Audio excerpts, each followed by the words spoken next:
Bienvenue dans le Financier, votre rendez-vous économique quotidien. Voici les titres. L'Afrique était le principal partenaire commercial du Bénin en 2017, selon un récent rapport de la Banque centrale des États d'Afrique de l'Ouest. Un rapport qui concernait la balance des paiements et position extérieure globale.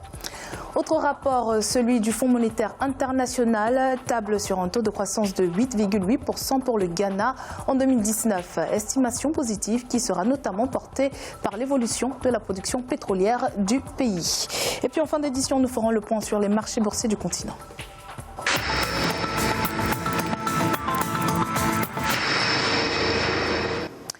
Un nouveau rapport sur la balance des paiements et la position extérieure globale de la BCEAO pour l'année 2017 a été publié début janvier 2019.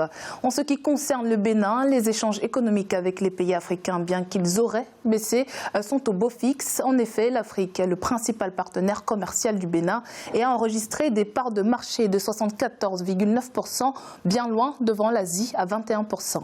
Les précisions de Siamlo Victor Asseji.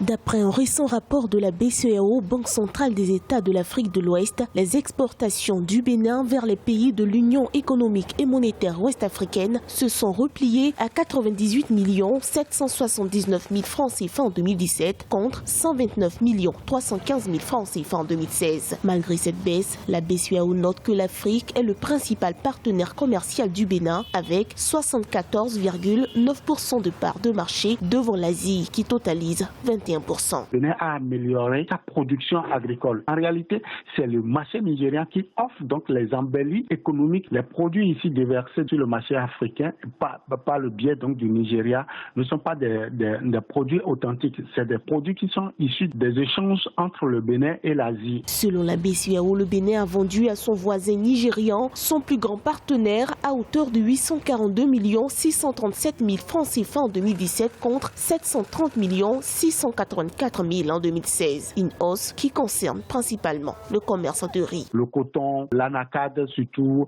et bien d'autres produits aujourd'hui qui offrent donc des embellis à l'économie béninoise restent et demeurent encore des perspectives à long terme que le Bénin doit améliorer. À en croire la BCEAO, la réexportation de biens présente également pour le Bénin de bonnes perspectives. En 2017, les produits pétroliers réexportés ont par exemple progressé à 10 724 000 francs CFA contre 8 583 000 francs CFA enregistrés en 2016. Le Premier ministre sénégalais Mohamed Boun Abdallah Dionne a annoncé mardi 16 avril la mise à disposition par le gouvernement d'une enveloppe globale de 2,8 milliards d'euros pour le financement du plan Sénégal émergent dans le cadre du partenariat public-privé. 4 secteurs d'activité ont été identifiés pour bénéficier de ce financement: l'agro-industrie, le numérique, le pétrole-gaz et les infrastructures. Le Ghana devrait réaliser un taux de croissance de 8,8% en 2019. Cette croissance devrait être la plus forte en Afrique subsaharienne selon les projections du FMI. En effet, l'inflation a continué de reculer pour s'établir à 9% en janvier 2019 et se situer dans la fourchette de l'objectif fixé par la Banque du Ghana. De plus, la croissance a été robuste au cours des 3 premiers trimestres de 2018 grâce à l'évolution de la production de pétrole. Les précisions d'Aïssa Toubari. Selon les projections du Fonds monétaire international, le Ghana devrait réaliser un taux de croissance de 8,8%, soit la plus forte croissance en Afrique subsaharienne. Une embellie qui résulte de l'évolution de la production de pétrole, estimée actuellement à 200 000 barils par jour. Toutefois, dans son budget 2019, le gouvernement du Ghana prévoit un taux de croissance plus faible de 7,2%. Le Ghana peut compter sur l'amélioration des prix de l'or. Vous savez, le prix de l'or a augmenté sur le marché mondial, donc on peut s'attendre à ce que ses revenus extérieurs puissent aussi augmenter. Maintenant, il peut y avoir des problèmes comme tous les autres pays qui ont du mal à retrouver des croissances qui puissent permettre une bonne distribution des richesses.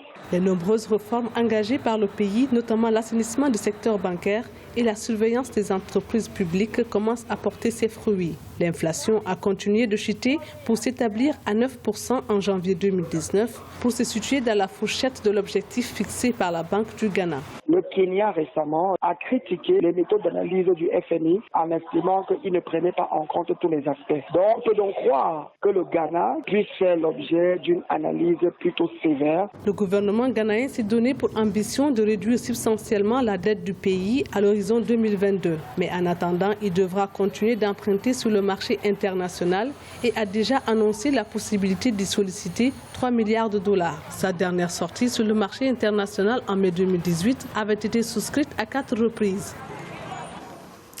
La Banque africaine d'import-export Afreximbank va fournir une facilité de financement de 500 millions de dollars au gouvernement du Soudan du Sud, selon une annonce de son président Bénédicte Orama.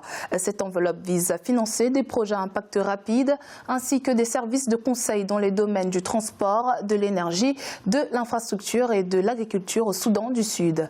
À noter que la nouvelle facilité est distincte de celle de 200 millions de dollars octroyée par Afreximbank au Soudan du Sud au cours des 2 dernières années.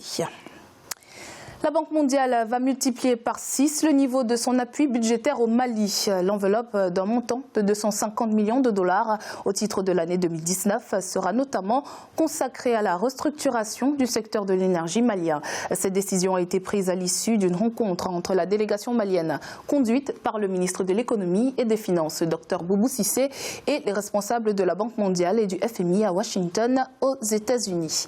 Écoutons à ce propos le ministre des Finances malien, Boubou Cissé. Les deux parties ont convenu du renforcement des réformes en cours concernant le secteur de l'électricité, l'amélioration du programme de subvention des intrants agricoles, le capital humain et la gestion foncière. De nouvelles réformes devront être engagées dans le domaine des finances publiques, de la gouvernance, de la santé et de l'éducation. Il est à présent l'heure de faire le point sur les marchés boursiers du continent. En Afrique australe et océan Indien, la bourse de Maurice était en baisse de 0,18%. L'indice All-Share de Johannesburg progressait de 1,12%.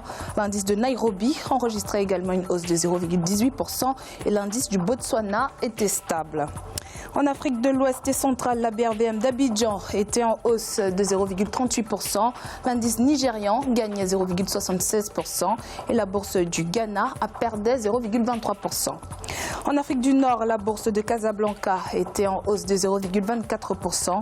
L'indice égyptien perdait 0,55% et l'indice tunisien était également en baisse de 0,009%. C'est la fin de cette édition du Financial. Merci de nous avoir suivis. On se retrouve bientôt pour un nouveau rendez-vous de l'économie.